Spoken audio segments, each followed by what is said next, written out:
Mula-mula Ratu Semut Hitam ini memakan sebuah gula, tak lama setelah itu dia pun bertelur sangat banyak sekali.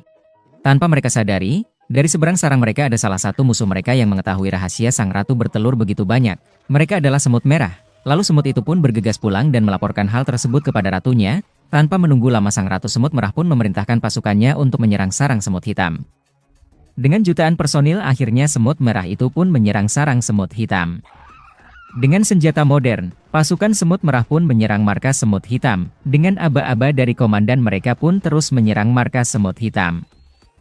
Dengan sekuat tenaga dan upaya pasukan semut hitam pun balik menyerang pasukan semut merah. Terlihat di dalam markas semut hitam, sang ratu dan beberapa dari komandan perang pun berdiskusi untuk menghadapi serangan dari semut merah. Akhirnya sang ratu pun memerintahkan kepada panglima perang semut hitam untuk menggunakan senjata pamungkasnya, yaitu sebuah hulu ledak yang sangat besar untuk menyerang balik pasukan semut merah yang hampir merobohkan markas semut hitam.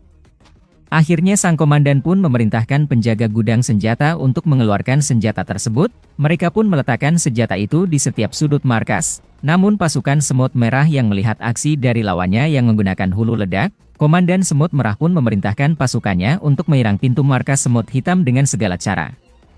Namun satu kendala untuk pasukan semut hitam. Karena pemantik yang akan mereka gunakan hanya tinggal satu batang saja, dan mereka pun kebingungan akan hal itu, karena satu pemantik hanya cukup untuk menyalakan satu hulu ledak saja. Akhirnya satu hulu ledak pun dinyalakan dan membuat pasukan merah banyak yang tewas, dan membuat panglima semut merah pun semakin marah dan terus memerintahkan pasukannya untuk lebih keras menyerangnya. Dengan segala upaya pasukan semut merah menyerang agar bisa masuk ke dalam markas semut hitam dan merampas semua gula yang ada di sana.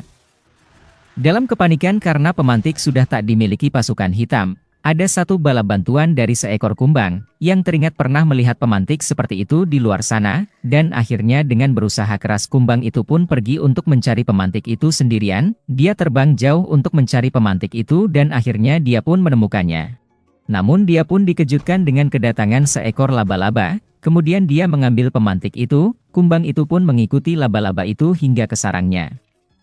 Namun kendala tak berhenti di situ, ada seekor kodok yang hendak menangkapnya, tapi kumbang itu pun berpegangan kuat pada rumah si laba-laba itu, hingga sarang laba-laba itu pun terbalik akibat tarikan lidah kodok itu.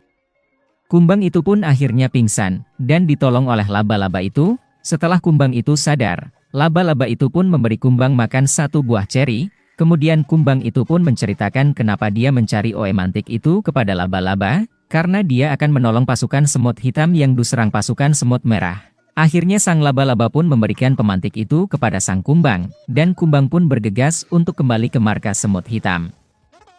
Dengan penuh-penuh perjuangan dia pun membawa pemantik itu. Di tengah perjalanan, kumbang itu melihat sekawanan lalat yang sedang membuli seekor kumbang, dan akhirnya dia pun menolong